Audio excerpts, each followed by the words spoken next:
think I read the Harry Potter series for the first time when I was 7 years old, and like millions of other kids, I was instantly hooked. I mean, like, I would tape a list of spells to the wall beside my bed so I could memorize them as I fell asleep. Like, on random weeks, I would dye my hair black, wear some circular glasses, and have my mom draw a scar on my forehead with her makeup so I could look cool at school. And maybe hooked isn't even the right word.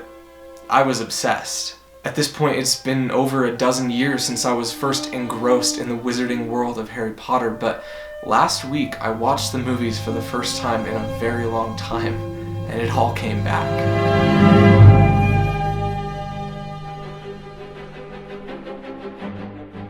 Since then, I haven't been able to get a certain question off of my mind. How did the story of Harry Potter become such a deep and fundamental part of who I am?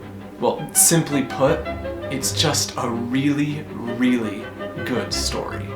But there was one thing that I noticed last week while I was rewatching that stood out to me more than it ever has in the past. The character arc of Draco Malfoy. I'm Malfoy. Draco Malfoy. I think I can tell the wrong sort for myself, thanks. Or wait, Harry's arc? Maybe both. No, what I noticed was that Harry and Malfoy have almost the exact same arc, but Malfoy's is flipped inside out. Let me explain.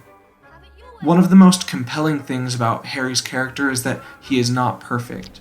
From the beginning, we are made very aware of his inner demons, his insecurities, and his fears.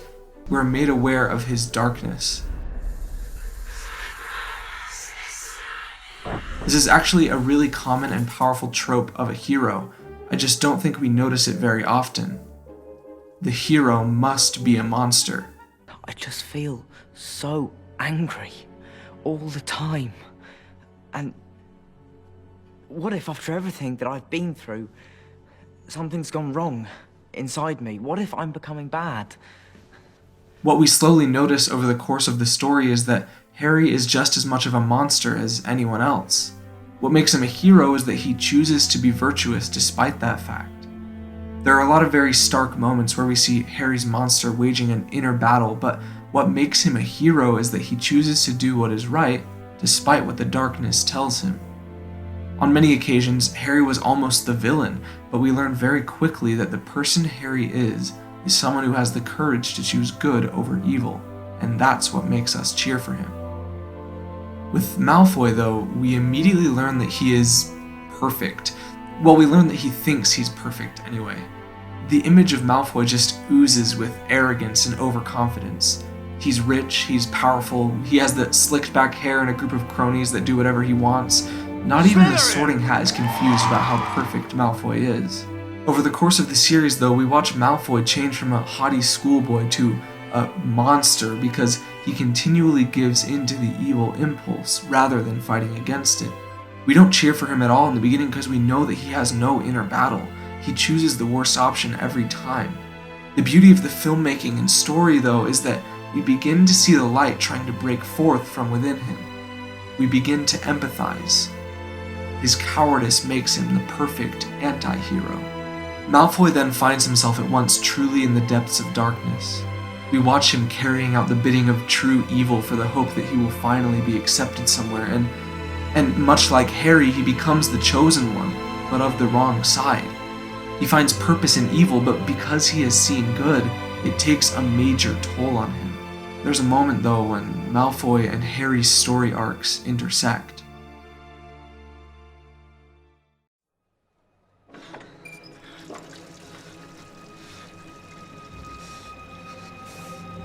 This moment shows us how fragile both the hero and the villain truly are. This is the moment that marks a mental change in Malfoy, and also happens to be the moment when Harry briefly becomes the villain. We see Harry and Draco get closer to becoming each other than ever before, and this point solidifies their journeys to heroism and villainy respectively. I have long considered this to be one of the most heartbreaking moments in the films.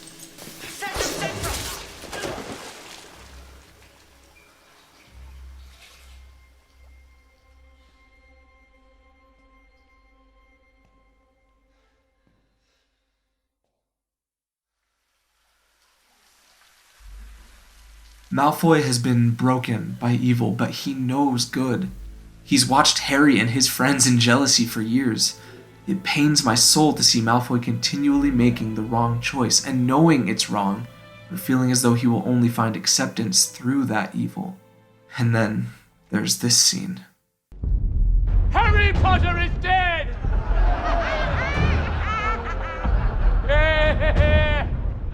And now is the time to declare yourself. I believe this to be the true climax of the film. We talked about this in last week's video, but in the course of dying, Harry has just become the true hero. He has made the ultimate sacrifice. I'm ready to die. Given up any semblance of cowardice and literally removed the evil from his body. But at the same moment, Malfoy seals his fate as a villain.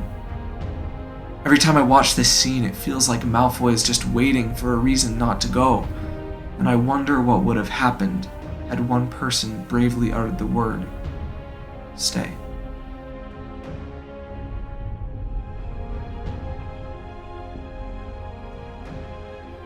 Harry and Draco, who started out with the potential to be equals, by the virtue and vice of their choices, followed a diametrically opposite story arc.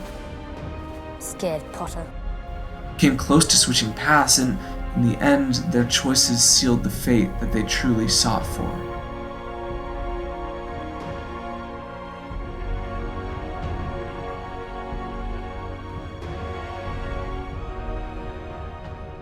The thing about it is, we are just like them. Literary devices and story tropes don't come from the author's imagination. They are derived from real life. Every day we are teetering on the edge of being our own greatest enemy or our greatest hero. This is the difference in outcome between courage and cowardice. It seems cheesy, but we need to be courageous. So often I hear people talk about how they wish they could live inside the fantasy world of their favorite stories. But we talk about it as an impossibility. See, though you can't go to Hogwarts, the point of great characters like Harry and Draco is to show us that though it's a fragile balance, real life can be like the great stories, if we only have a little courage and some good friends to help us along the way. So the lesson we should learn is not that Harry is a hero and Malfoy is a villain, but that Harry was almost a villain and Malfoy was so close to being a hero. And that in every step we take, this principle proves true for us too, if we will let it. Let's all be a little more like Harry. Because eventually, as we practice choosing courage, we will find ourselves in moments like these. The most powerful moments, those when a choice no longer has to be made.